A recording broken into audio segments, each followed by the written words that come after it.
એના પછી સ્વાગત કાર્યક્રમ, મહેમાનોની ઓળખ, આવકાર અને સ્વાગત.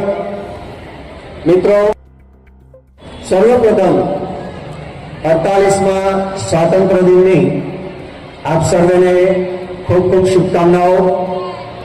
અને આ મહામૂલ્ય આઝાદી આપવામાં જેમને પોતાનું સર્વસ્વ જણાવો. કેવો માહોલ છે કે કુદરતે પણ મહેર કરી. ગઈકાલે ઘણી બધી ગરમી હતી અને રિહર્સલ કરતા હતા ત્યારે, પણ આજે કુદરતે દયા કરી છે. તમે આકાશમાં કદાચ જોઈ શકતા હોય, પંખીઓ પણ જાણે કે આઝાદીનું અનુભૂતિ કરતા હોય અને ત્રિરંગો દરેક બિલ્ડિંગ પર લહેરાઈ રહ્યો છે. આ શાળા કે જે 110 વર્ષ જૂની છે, એ શાળામાં આપનું સ્વાગત છે. આ શાળા કે જે 10નો વર્ગ શરૂ થયો હતો, એ શાળામાં આપનું સ્વાગત છે.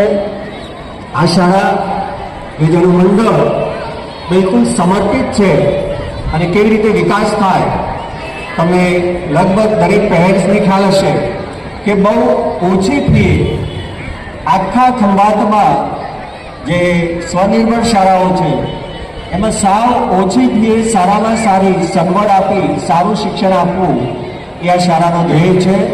તમે કમ્પેર કરજો, બીજી સ્કૂલોના કમ્પેરિઝનમાં આપણી ફી ઘણી ઓછી જ છે અને ખૂબ ઉત્તમ શિક્ષણ આપવાનો આ શાળા પ્રયત્ન કરી રહી છે. એવી શાળામાં આપનું સ્વાગત છે. આ શાળા કે જેમાં ગઈ વખતે અંગ્રેજી માધ્યમમાં માત્ર 107 બાળકો હતા. મંડળ અને ટીચર્સના પ્રયત્નથી આજે લગભગ 270 બાળકો આ શાળામાં ભણી રહ્યા છે. એ પણ આ શાળાના અંગ્રેજી માધ્યમની સુવાસ એ ફેલાઈ રહી છે, એ બતાવે છે.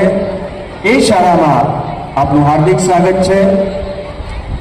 अत्र उपस्थितान् सर्वेषां जनानां अहम एमटी हाईस्कूल पक्षतः भूरि भूरि स्वागतं करोमि.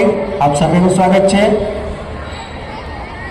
મહેમાનોને ઓળખ આપતા મને આનંદ થાય છે કે આ શાળાના આજના દાહોદ મારા સમાજની ખિદમત કરી રહ્યા છે.